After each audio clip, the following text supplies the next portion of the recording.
My name is Jill, and I do freelance design work. I regretted marrying Brandon because he often cheats on me. It's important to think carefully before choosing a life partner so you don't regret it later. Even after 3 years, I still regret it. Brandon makes $150,000 a year and works in a high position in a big company, plus he is very attractive. I didn't just fall in love because of his job. He seemed perfect. Once I met Brandon, I was happy, and his romantic proposal drove me crazy. I had always been the older of the two sisters and felt second best to my younger and adorable sister. Brandon, who always held the bar high, told me I was his destiny, and that helped me get rid of my complexes, and the beginning of our life together was beautiful. I was married to the man everyone wanted to be like, but not even a year passed when he started cheating. At first, I was shocked and couldn't believe it. I begged him not to leave, promising to try to be better because he was everything to me. Looking back, I remember moments that should have alerted me. When we were dating, I could smell feminine perfume around him and see makeup, but I believed his excuses and didn't want to see the truth. After we got married, I thought he would be faithful only to me because he said I was his destiny, even though he had cheated before. Over time, after each time he cheated, my faith in him turned into humility. When I found out about the first time he cheated, Brandon apologized and promised it wouldn't happen again, but he kept doing it, apologizing every time. Apparently, he was tired of my suspicions. He even said, "You're not the one I should be with." We haven't spoken in a while. I still hope he'll come back, but I'm tired of waiting. How are you? Is Brandon still the same? You know, it's annoying. I'm supposed to meet my childhood friend Mary for lunch today. We're old friends. I told her about Brandon's cheating. Why did you marry him? Didn't you think about divorce? It's normal now, Mary asked, which got me thinking. I hope Brandon realizes his mistakes and apologizes. He should appreciate me more than anything. I realized that I was no longer as much in love with Brandon as I used to be. Mary, jokingly, made me remember the past, and it was a little uncomfortable. I can't say I hate him, but I guess we'll both change over time. When Mary seriously asked if it upset me that I wasn't appreciated, I realized there was little hope. Mary offered to hire a detective to find out the truth about Brandon. She even knew someone who could help for less money. That suggestion surprised me. I had never thought about it because I was afraid that Brandon might have someone who seemed better to me. Mary said that if I found out something bad, I should consider divorce and find someone who would make me really happy. I didn't know how to do that, but Mary smiled and said she would help me with everything. I had forgotten that Mary is an experienced lawyer. When Mary sincerely wished me happiness, I couldn't hold back my tears. Back home, I felt better even though Brandon hadn't returned yet.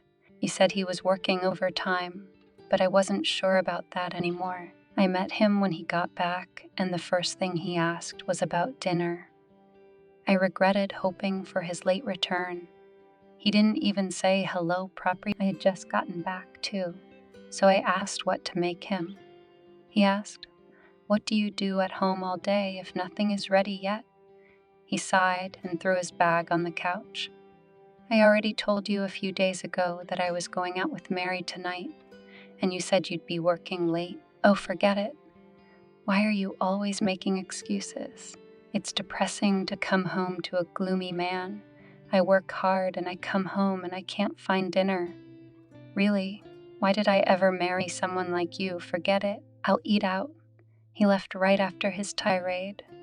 I felt numb. I didn't cry, I just felt empty. It pisses me off that he acts like he's the only one working. Since we were married, he often bragged about his high income. He would say things like, "You feel good. You can relax being married to me," Or can you imagine an annual income of $150,000? However, I had never been a housewife, so relaxing was not something I could do in those days. I didn't care about such things. Exhausted after another conflict with Brandon, I went to bed and immediately noticed a text message from Mary.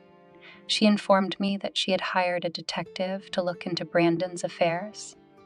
This news left me confused, but fatigue took over, and I fell asleep before I could think deeply about it. A few days later, Mary shared with me the results of the investigation, which were shocking.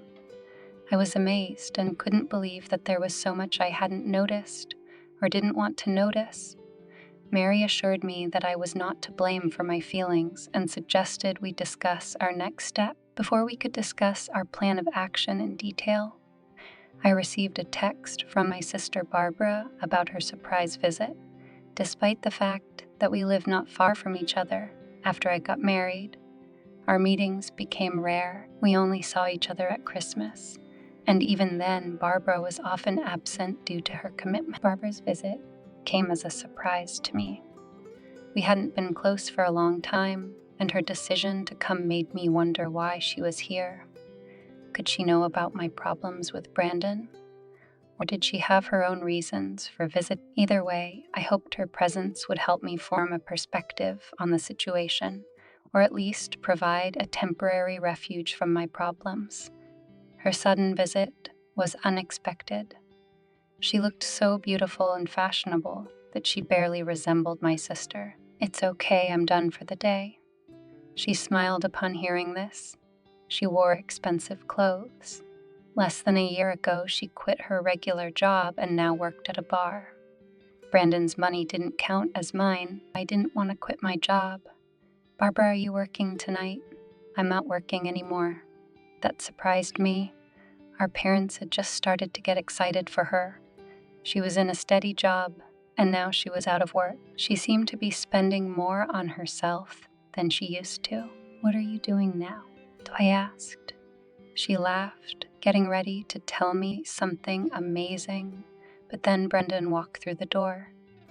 "Ah, there you are, Brendan. You're late." I felt awkward, asking where. Brendan and Barbara were very close. "Have you told her yet?" "I wanted to wait for you. It would be sad if she found out from me." I did my best not to lose my temper in the face of such an unexpected turn of events. I immediately sensed that something was going wrong. Their behavior was similar to that of a couple, which worried me greatly. "Jill, I want a divorce." "I can't live like this with you anymore," he said. "You cheated on me again, this time with my own sister. How could you?" When I met their gaze, Brandon looked annoyed. Then Barbara, tears streaming down her face, intervened.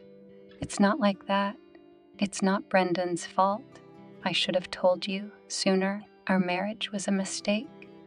Brendan and I are meant to be together, and I'm expecting a child with him." Hearing those words, I felt more disbelief than shock. Despite Barbara's claims that she didn't mean to hurt me, her gaze was full of triumph as she stroked her belly. She was always striving to be better than me, always looking for ways to feel her superiority. She looked at me with pity, saying comforting words, but I knew they weren't sincere. "It was strange to realize that you were envied. I trusted my sister, but I never imagined she would go this far." I took a deep breath and looked them straight in the eye. "If you really are pregnant, divorce might be the best solution. We'll be in touch later to discuss the details. I wish you both happiness." I took the divorce papers from the table, folded them neatly, and Barbara watched me leaving the room with a disappointed expression on her face. Apparently, she had expected more drama from me. I was very grateful to Mary for her help and the information she had given me.